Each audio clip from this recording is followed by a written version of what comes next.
ये कथा खाली कथा नहीं है, ये कथा ज्ञान किचन का भी दे रही है, भोजन का भी दे रही है। अर्थात रात्रि में कोई भी आधा अधूरा काम किचन का नहीं छोड़ना चाहिए, ये कथा ये बता रही है। कभी कभी कुछ माताएं गैस के ऊपर ही छोड़ देती हैं दूध को ढक के, रात में उसको सही जगह नहीं रखती। गैस पे है, काम खत्म हो गया, दूध उबाल दिया, गर्म कर दिया, गैस पे रख दिया प्लेट मार के, अब सुबह जरूरत पड़ेगी तो दूध उठा लेंगे। पर कभी कभी क्या होता है, भूल भूल में कभी कभी काली बिलिया जो है वो घुस जावे घर में, और जब सुबह आप चाय बनाने के लिए किचन में घुसे तो वहां औंधो भगोना पड़े। और रात में वो चतुर बिल्ली आई और सारा खेल बिगाड़ गई महाराज। इसीलिए दूध जो है या सब कोई भी पदार्थ हो वो संभाल के रखना चाहिए। यशोदा मैया ने आधा दूध रख दिया, आधा जमा के मक्खन निकाल के लाला को खुश कर रही है। भगवान ने कहा कि जरा देखें, यशोदा मैया ब्रह्म से ज्यादा प्यार करती है कि माया से ज्यादा प्यार करती है। आग जला दी चूल्हे में चतुराई से, आग जली तो भगोना गर्म होके उफनने लग गया दूध। भगवान ने हल्ला मचाया, मैया तेरा दूध उफन गया, तेरा दूध फैल गया। मैया ने लाला को धड़ाम से नीचे पटक दियो और दूध उठाने के लिए भागी चूल्हे की तरफ। तो जल्दी पल्दी में क्या हो गया, धोती साड़ी कुछ पकड़ना भूल गई, नंगी उंगलियों से भगोना उठाया तो उंगली सबरी ततर गई, जल गई, और भगोना भी पटक दियो, हाथ से मर गई मर गई मर गई। ठाकुर जी ने लात मार के इधर व तौला भटोक दियो, यानी वो दही को मटका भी फोड़ दियो। एक तरफ से दूध बहे, दूसरी तरफ दही टकरा गए, दोनों नदी बह रही आंगन में। मैया भयंकर गुस्सा हो गई महाराज।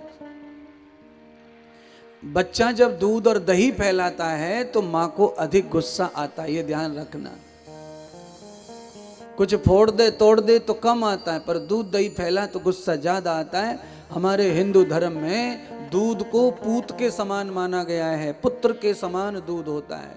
इसीलिए दूध का गिरना, दूध का फैलना, दूध का फटना, ये सब अशुभ माना जाता है।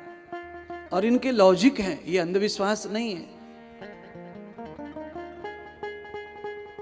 नेगेटिव एनर्जी को दूध संकेत करता है। आपके हाथ से कांच का कुछ पात्र टूट जाए तो संकेत है कि आपके घर में कोई नेगेटिव एनर्जी आ चुकी है और वो कोई बड़ा नुकसान करना चाहती है। पर भाग्य से कांच जो है उसने उसको ले लिया और आपका बड़ा जो होने वाला हादसा था वो टल गया, पर अशुभ जरूर है।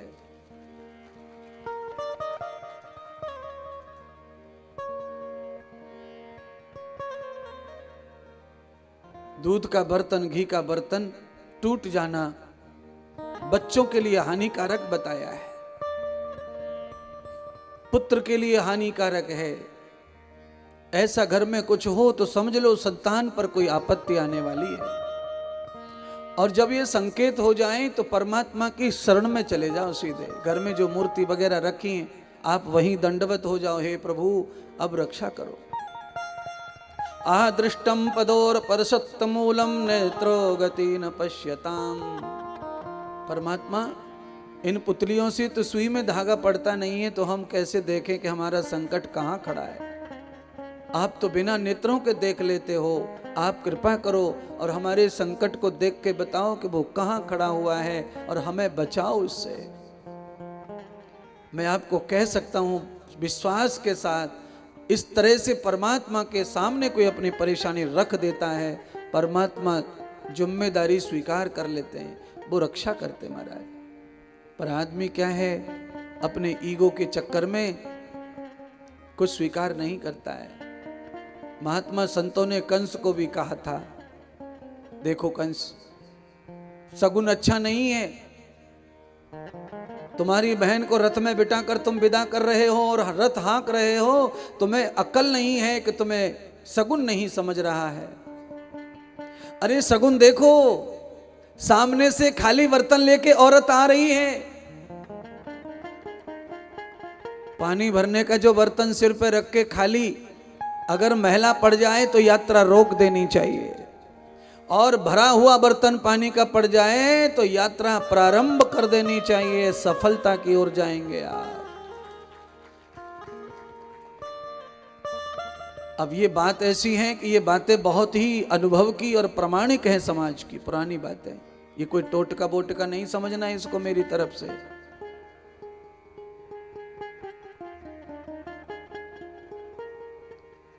ये संकेत है और इसको मानना चाहिए।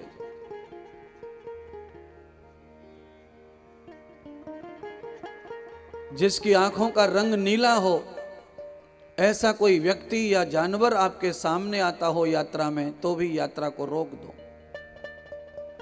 नीले कलर की आंख वाला व्यक्ति आपके सामने आ जाए यात्रा में, तो उसे रोको, अपनी यात्रा को थोड़ा रोको, 2 मिनट 4 मिनट ब्रेक लगाओ। वो भी अशुभ माना गया है। सदगुरु भगवान कहते हैं कि यशोदा मैया इतनी गर्म हो गई, इतनी नाराज हो गई कि हाथ में डंडा उठा लिया। तूने मेरा इतना बड़ा नुकसान किया है, आज मुझे सच्चाई पता चला कि गोपियां जो जो कह रही थी तेरे बारे में वो सब सच था। मैं ही नहीं मान रही थी। जो बालक अपने घर में ऐसा कांड कर सके वो बालक गोपिन के घर में नहीं करेगा, ऐसा मैं अब नहीं मानूंगी। अब तो मैं तुझे सुधार के छोड़ूंगी। आज मैया यशोदा ने 5 वर्ष के लाला परमात्मा के लिए डंडा उठा लिया। अब इस कथा का मतलब भी समझ लो। इस कथा का मतलब यह है कि 1.5-2 साल से लेके 7-10 साल तक के बच्चा अगर ऐसी गलती पे गलती कर रहा हो, जिद करके गलती करता हो, तो आप भी उसके लिए थोड़े कठोर हो जाइए, दंडित कीजिए उसको। दंडित करने का मतलब यह है कि बालक तुमसे घबराए डरे, ऐसा कुछ दंड दो। ऐसा दंड मत दो कि उसको नीला पड़ जाए, पीला पड़ जाए, गुब्बारा फूल जाए माथे पे। मारने की जरूरत नहीं है, केवल उसको डराने की जरूरत है। डराना